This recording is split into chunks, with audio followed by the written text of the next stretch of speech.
Corporate company ஒரு கடை அமைத்து விட்டால் 15 கிலோமீட்டர் சுற்றளவுல உள்ள கடைகள் எல்லாம் வெறிச்சோடி மளிகை கடை மட்டுமல்ல, பல்வேறு இனப்பிரிவுகள் கடைகளும் காலி செய்யப்பட்டுக் கொண்டிருக்கிறது. இதற்கு அடிப்படை காரணம் என்பது வண்டிகள் வச்சு வியாபாரம் பண்றாங்க. கடை வாடகை கிடையாது, டாக்ஸ் கட்ட வேண்டியது இல்ல, ஜிஎஸ்டி நம்பர் எடுக்க வேண்டியது இல்ல. இது ஒரு சுணக்கம். இது தாண்டி ஆன்லைன் வர்த்தகம் என்பது புறையேறி இருக்கிறது. இது போன்ற பாதிப்புகளை எதிர்கொள்ள முடியாமல் அந்த கடைகள் ஒன்று ஒன்றாக காலி செய்யப்பட்டுக் கொண்டிருக்கிறது. கொரோனா காலகட்டத்திலே ஆன்லைன் காணாம போயிடுச்சு, கார்பரேட் கம்பெனி காணாம போயிடுச்சு. இங்கிருந்து சாமானிய வணிகர்கள் தான் உங்கள் வீடு தேடி வந்து பொருள் கொடுத்தாங்க. இலவசம், விலை குறைப்பு. இந்த விலை குறைக்கின்ற காரணத்தினால் இங்கு நியாயமாக பொருள் வாங்கி வியாபாரம் செய்கின்ற வியாபாரிகள் வியாபாரத்தை விட்டு வெளியேறுகின்றார்கள் என்று சொன்னால் எத்தனை பேர் என்பதை அரசு கணக்கிட வேண்டும். 10 ரூபாய்க்கு வாங்கக்கூடிய பொருளை இந்த வியாபாரி வாங்குறதே 11 ரூபாய் 12 ரூபாய் தான் வாங்குவான். வாங்கிய பொருளை 1 ரூபாய் லாபம் வச்சாங்கன்னா 13 ரூபாய் விற்பாங்க. ஆனா அவங்க 10 ரூபாய்க்கு அதே பொருளை மொத்தமா வாங்கி 11 ரூபாய் விற்பனை செய்கின்றார். மத்திய அரசும் மாநில அரசும் ஈடுபட வேண்டும்.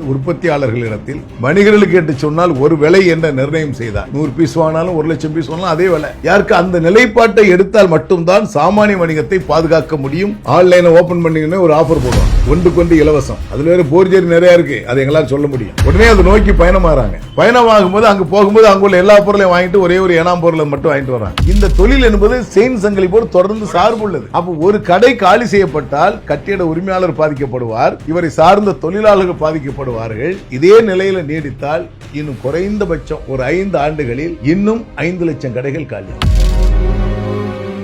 கிட்டத்தட்ட சென்னையில் மட்டும் 10,200க்கும் மேற்பட்ட கடைகள் இருந்ததாகவும் இப்போ 2,000க்கு சொச்சம் மேலே மூடப்பட்டு விட்டதா ஒரு செய்தி வெளியாகிருக்கு. அதுக்கு குறிப்பாக காரணம் இந்த ஆன்லைன் வர்த்தகம் அதிகமாயிடுச்சு அப்படிங்கிற மாதிரி. இதனுடைய பின்னணியில் என்ன மாதிரியான பாதிப்புகள்லாம் இருக்குது, அதை பற்றி கொஞ்சம் தெளிவாக. சிறு கடைகள் சொன்னால் மளிகை கடை மட்டுமல்ல, பல்வேறு இனப்பிரிவுகள் கடைகளும் காலி செய்யப்பட்டுக் கொண்டிருக்கிறது. இதற்கு அடிப்படை காரணம் என்பது கொரோனா காலத்திற்கு பிறகு பல்வேறு மாற்றங்களை நாம் கண்டிருக்கிறோம். குறிப்பாக சாலையோர கடைகள், வாகனத்தில் பொருள் ஏற்றி செல்லக்கூடிய கடைகள், இதெல்லாம் அந்த கொரோனா காலத்தில் உருவாக்கப்பட்டது.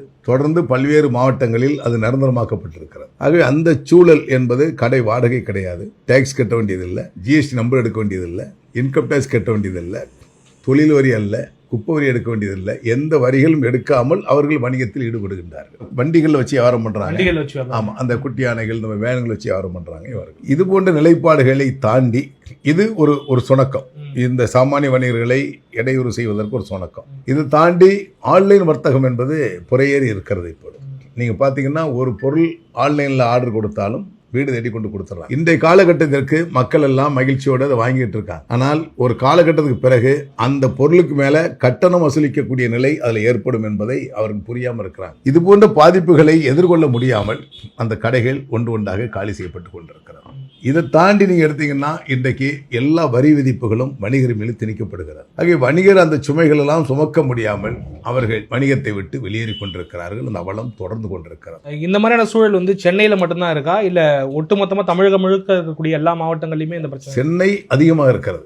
80 விழுக்காடு இது சென்னையில தாக்கம் இருக்கிறது. கிராம பகுதிகளிலே, ஊர் நகர பகுதிகளிலே ஒரு 20 விழுக்காடு வணிகர்கள் அதை வெளியேறி கொண்டிருக்கிறார்கள். இதை அரசு முறையாக ஆன்லைன் வர்த்தகத்தை முறைப்படுத்தி கட்டுப்படுத்தவில்லை என்று சொன்னாலும், அதே போன்று கார்பரேட் கம்பெனிகள், மால்கள் எல்லாம் விதிமீறல், சட்டத்துக்கு விதிமீறலை ஏற்படுத்தி அவர்கள் வணிகம் செய்கின்றார்கள். இது அரசுக்கும் அதில் இருக்கின்ற அதிகாரிகளுக்கும் நன்றாக தெரியும். இதையெல்லாம் அரசு துறை அதிகாரிகள் வேடிக்கை பார்த்து கொண்டிருக்கிறார். சாதாரண கடை உள்ளே நுழைந்து பிளாஸ்டிக் கேரி பேக் இருக்கிறதா என்றால் அவதாரம் 10,000 20,000 போடப்படுகிறது. இதையெல்லாம் கெட்டக்கூடிய மனநிலையிலும் சூழலிலும் இந்த வணிகர் மத்தியிலே இல்லை. ஆக இந்த போன்ற இடர்பாடுகளை தொடர்ந்து தாக்குதலை தாக்குப்பிடிக்க முடியாமல் கடைகளை காலி செய்து கொண்டிருக்கிறார்கள், தொடர்ந்து கொண்டிருக்கிறது. ஆகவேதான் தமிழ்நாடு வணிகர்களுடைய பேரமைப்பு வருகின்ற 42வது மாநில மாநாட்டில் ஒரு சிறப்பு தீர்மானம் எடுக்க இருக்கிறோம். குறிப்பாக இன்றைக்கு உற்பத்தியாளர்கள் விலை நிர்ணயம் செய்வது 3 கட்டங்களாக பிரித்து தருகின்றார்கள். ஒன்று, கார்பரேட் கம்பெனிக்கு ஒரு விலையில பொருள் தர்றாங்க.